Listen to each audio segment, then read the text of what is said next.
Hey guys, Justin here. Welcome to the Fitness Business Blueprint podcast, but we're also doing a dual video for this one as I'm here in person with today's guest, who is Rahz.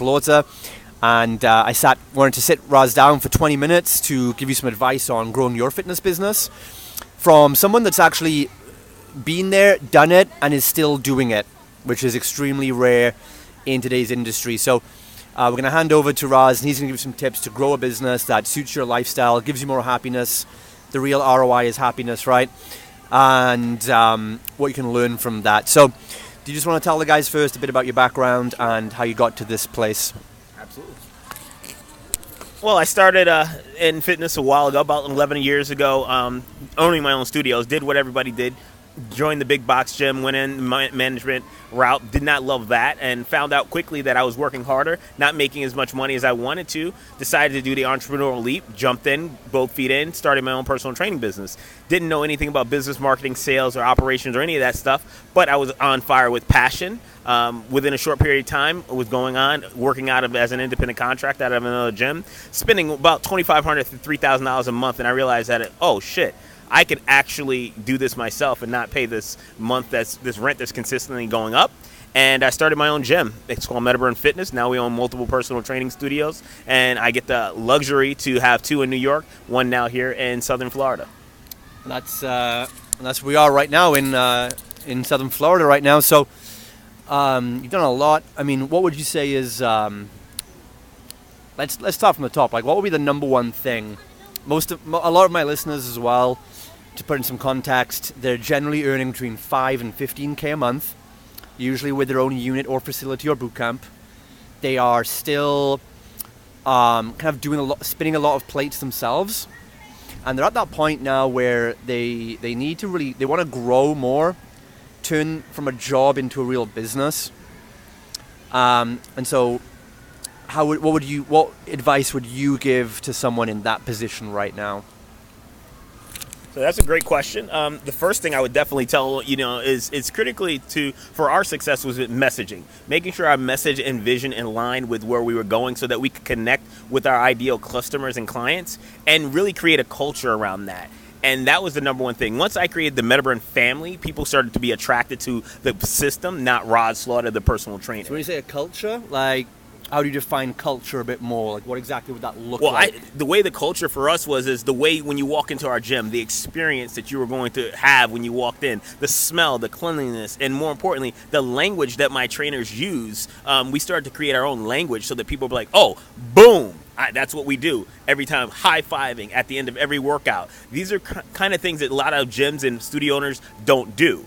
And when you start to make those things really an important factor to your growth, people start to go, oh, wow, you know what? I'm going to Metaburn, or I'm going to XYZ gym, and they start to recognize us as different in the marketplace. That was critical. And then the second thing I say, if you would really want to focus on growing a business that's going to create a lifestyle, you have to become an authority. And being an authority means not just saying, oh, I'm a personal trainer, I'm a transformation expert, or I am a kettlebeller or a boot camp owner. What I am is something unique and different, and I solve a unique problem that no one else in the market solves. Okay, so it's really about what you're saying is kind of niching down on messaging. Is not about being known for a tactic. Yes. But it's like you're saying it's being known to be the go-to solution for a person, like niching onto a person, not a tactic. Is that about right? Correct. Cool. Okay.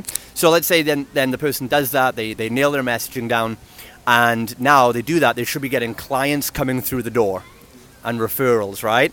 So this is the next challenge, because FitPro is always like, my biggest challenge is getting clients. Then they do the things you're teaching, and they start getting clients, and then life isn't as peachy as they think it would be, right? So for those of the trainers listening who are at that next quality problem, they've got too many clients and don't know how to handle them, and now they're getting what they wanted, which is 150 clients, but one pair of hands. What would you say in that position? Have you been there, and what did you do to get to the next level? Absolutely. So I have been there. I mean, we get a number of leads every week. One of the things you got to do is, as an owner, you have to work on your leadership. And that leadership is your ability to lead your team. And that doesn't mean one person. It could be one person in the beginning, but you got to go out there and build other people that are going to work your systems, that are going to basically be able to facilitate your systems. Very simply, there's things that we do when we walk in the door. A client walks in the door, I want a specific script design so that they know exactly, okay, here's what I say when the phone rings, how to open and close the studio, more importantly, and then how if someone walks in and says, I'm interested, what does that trainer do? If the trainer is actually in a session, what do you do if someone walks in? There's protocols in place so that you don't lose leads, and you have a system designed around, okay, here are the checkpoints that everyone needs to do. There's a checklist for everything in my gym, right from where to get the garbage bags. And that's allowed me to have the studios and not me be in them, but still be profitable and work them. Cool. Good stuff. So checklists and systems. Any good resources you'd recommend on that, by the way? Yeah, I'm a good old write down everything. So a lot of times we want to automate, we want to have software, but what I found is that if you have too many softwares, you're opening up this, you're opening up that. We have a notebook, and here it is right here, and every morning just check. 5 things you got to do in the morning, 5 things you got to do in the evening, boom, sign off on it, you're good to go. So it's like you're keeping it centralized and accessible because I've seen that as well. I see a lot of companies, especially more on like a high 6-7 figure level, and they get really obsessed with systems. And it's funny because we go from avoiding something to then becoming too obsessed with it. And they've got I go into companies and they've got they're like, we use Slack and we use Trello and we use this and we use this, and 19 applications their staff have got to open up now, and too much process can be a bad thing sometimes, I think. Cool. So keeping it centralized and simple is going to help. What about the big question I always get asked is, what if I bring people on, or trainers specifically? I bring a trainer in, I feed him all my clients, and then I get the notice one day he's leaving, and then he sets up across the road and takes half my clients with him. Has that ever happened to you, by the way? So here's the thing: you can't have a scarcity mindset as an owner. For one, that's going to happen in this game. Has that happened to you? It has happened. Yeah. One of the things that I've done to actually try to mitigate that is I make sure I have a non-compete. It doesn't matter that we have one. Some people it'll scare them, it won't. But what you want to do is make people feel like, hey, you have the future with us. If you're designing a team around a culture, meaning you're my family, you're not just a trainer, you're not just an employee. I'm not afraid to do the damn thing every single day that they're doing. If a toilet is dirty, I'm going to go in there and clean it. So I'm not making them feel like they're my employee. They're part of the team. They're part of the Metaburn family. And I instill that in the vision of what we do. So we have monthly meetings. I bring them out to eat. I take really good care of my staff. And if you do that, they're going to stay around. Now, that's not going to stop them from eventually having an aha moment and say, hey, you know what? I want to be the boss. And when that happens, I always say, hey, if you ever want to leave, dude, no worries. Go ahead, leave. And if I'll do everything in my power to help you be successful, just don't stab me in the back. And no matter what, occasionally, it just happened recently, I had a trainer leave and he tried to call a couple clients. I had Same to, thing, it happens. And what I did is I just said, hey, I created a video for the community, let them know that this coach was leaving. And if anyone wanted to leave, I had no hard feelings. And I want to make sure that people know that I'm a good person and I'm not trying to hold them back. Because that's what if they feel like that, they're going to want to go with them. But they're not going to want to leave you if the experience you've created in the family environment.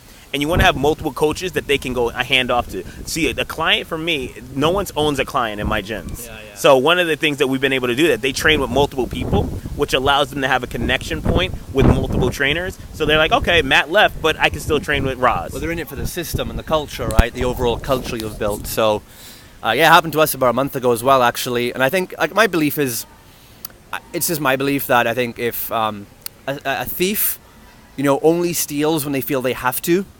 It could be their perception is false, but they'll only steal food for their family when they feel they're not being fed. Yes. And so I guess you're saying like your culture and leadership and not making them feel like it's a boss-employee submissive relationship would help them feel like they don't have to leave. I start that they're getting their needs met. Absolutely. Cool.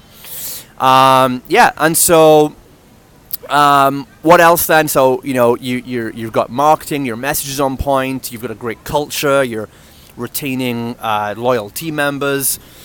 What then? I guess the next level then is the trainers that are doing that. And what we find then is they're doing that stuff. They've got a couple, two to four good team members, and they want to expand then to multiple locations or the next location. Now you've done that successfully.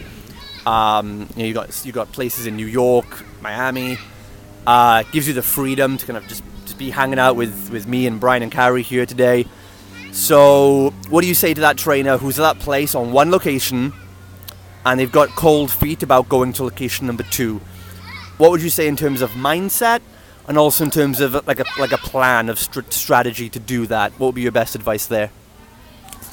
So the best advice there is first, before you decide to scale, which is that sexy word, everybody, I'm going to scale, is make sure you have that first gym optimized and you're getting every dollar you can out of the square footage that you have. Too often we start to think, oh, the only way I'm going to be able to make more money is to open up multiple locations, but there's still money on the table. If you got spare space, find other ways to optimize that space and bring someone in, other businesses that can actually pay you rent before you go, oh, you know what, I want to take on more expense. Because what you take on more expense, you're going to lower that number of the money that's coming in and lowering your profit. Then when you're ready, you have to look at your business and say, okay, great, can this business run 1 month without me?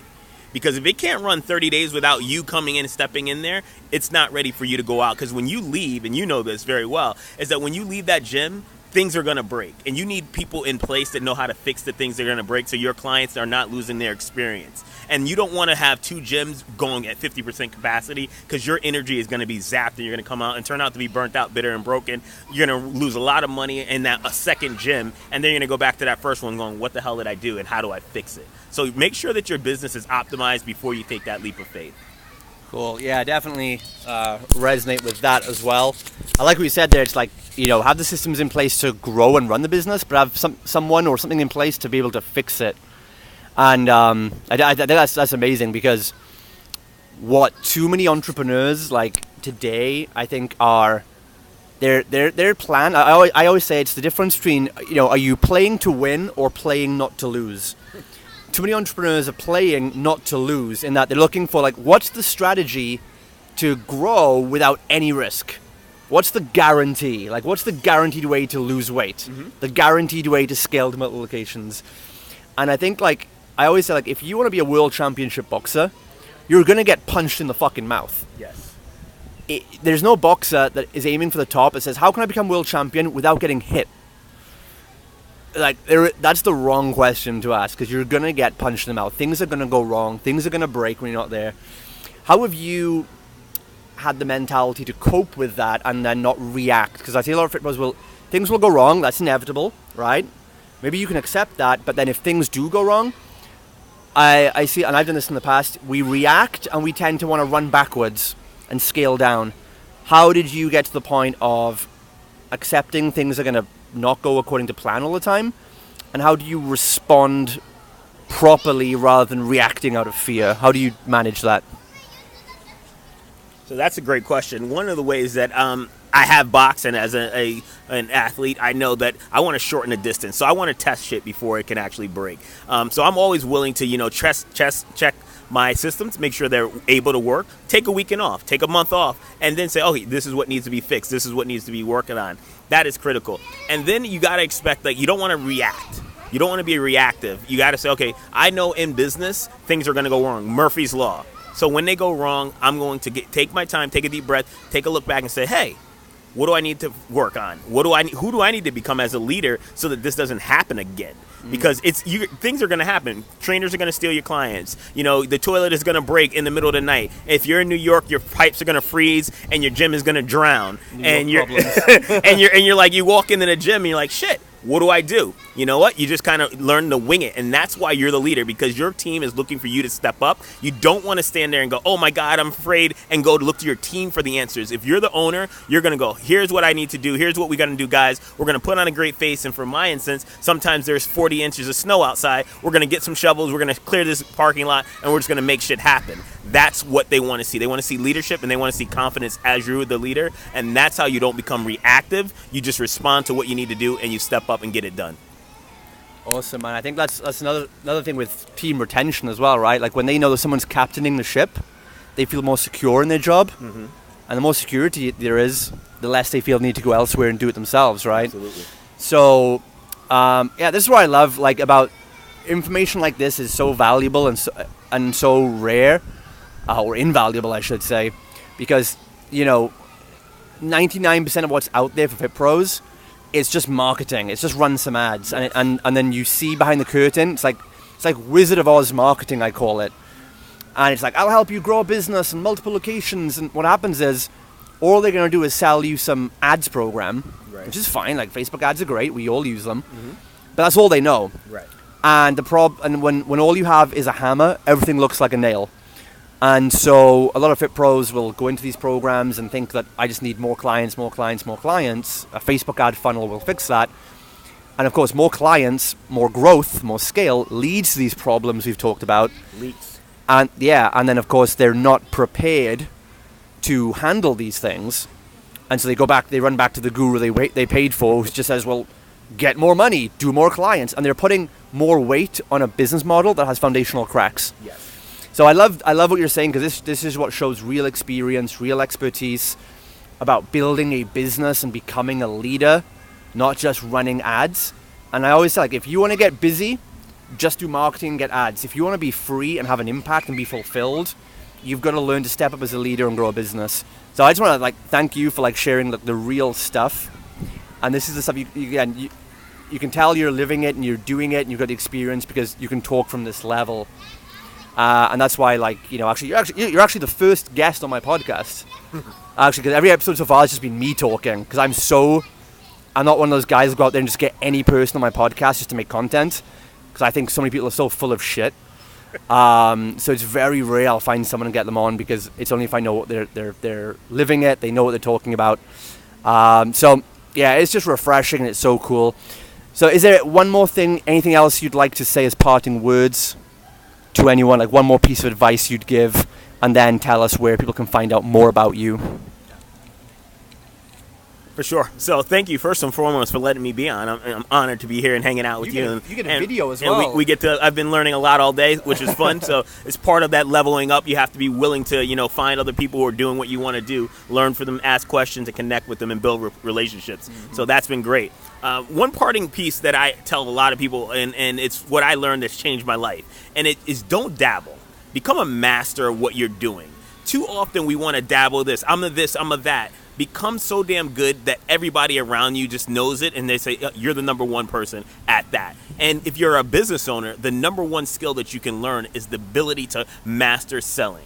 When I learned to master selling, and I didn't say, I can sell ice to an Eskimo. No, I sell solutions to problems. And if someone has a problem, I can give them the solution and wrap it in a nice bow, which is called my solution, my answer. And that's what you want to learn as a personal trainer, a studio owner, a coach, a boot camp owner, is how do you sell your solution to your niche market's problem. When you do that, game is over and you won't have competition. You'll be dominating. I want to thank you guys for watching this great podcast and listening. My name is Coach Rahz, aka The Motivator. You can find more information about me at fitnessbusinessmastery.com. All right, thanks again, Rahz. If you have any questions for us, just wherever you're listening to this or watching this, drop your comments below. And if you have any follow-up questions or anything expanded, drop them below, and I'll pass them over to Rahz and get him to answer those for you. So, again, thanks again for coming on. This is awesome. It's been great to get this content and share some real advice with Fit Pros.